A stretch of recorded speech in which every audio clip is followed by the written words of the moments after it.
Let's talk a little bit about what those negative side effects are, right? Because a lot of people, I think we've kind of been conditioned that it's harmless, right? Looking at porn is, just a part of society. Kids are learning sexuality way younger now, right? Like all Mm. these different things. So we've kind of, and you hear it with a lot of things like smoking or drinking or anything else, people try to um, make it acceptable in their mind. So let's talk about some of those negatives because that really needs to be discussed.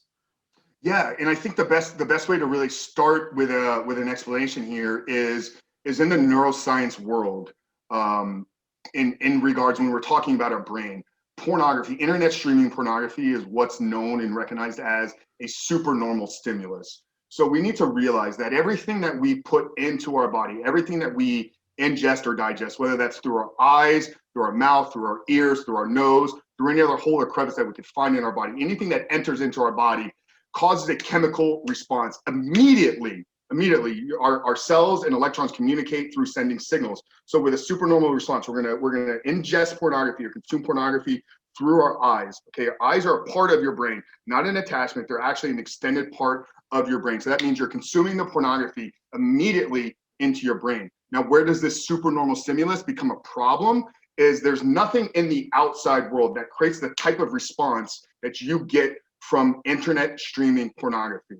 Okay, cocaine will do it, heroin will do it. A lot of these addictive drugs create that same type of stimulus response inside of the brain. So you look at it once, you've now taken the baseline of your brain up a notch. And then you look at it again, it's gone up a notch. And your body wants to remain at what's known as homeostasis. Like this is just kind of the natural place of survival. So if you've elevated your natural baseline, your body's going to be like, oh, we need to increase our normal baseline to this elevated state. This is where a lot of guys that are struggling with this issue talk about lack of pleasure, lack of joy, lack of energy or excitement to do anything else outside of watching more pornography because they've conditioned their reward system to only want out, seek out, and need more pornography. So if we understand we have this thing in our brain, it's called the reward system. There's this big buzzword, dopamine detox. A lot of people, I don't know if your audience is familiar, we can kind of give a simple term here. So our body has these chemicals, they're known as neurotransmitters. And these are what send signals when we do something good. So our brain is designed to reward us when we're moving in the right direction. This is how we, obviously evolved as a species, and this is how we've continued to continue to excel and create industrial revolutions and everything. I mean, all innovation is based because our brains have evolved over years, centuries, and millennia.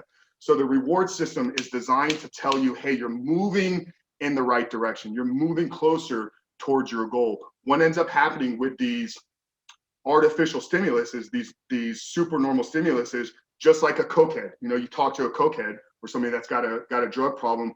The only thing that they enjoy is actually the calling of the dealer to go pick up more drugs. Because the minute they take the line or the minute they take the drugs, they've reestablished that baseline. So now they need to go seek out and pursue more drugs. This is why the escalation factor of a drug addict usually starts with something small, gateway drug, marijuana, whatever. I don't care whatever your views are on that. Then it elevates to something more to where down the road, you're the crackhead with the needle in your arm or the heroin addict with the needle in your arm, living homeless. But it took you 5 years to get there because your brain was constantly changing and growing as far as like what it needs to get that same type of response.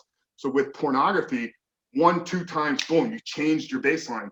So this is where, I talk to a lot of men. They're like, it used to be I just watched two people having consensual sex, and now I'm into gay porn, or I'm into abuse or BDSM or these hardcore graphics because your brain is changing. So to get that same response, I need to seek out more graphic and more hardcore materials.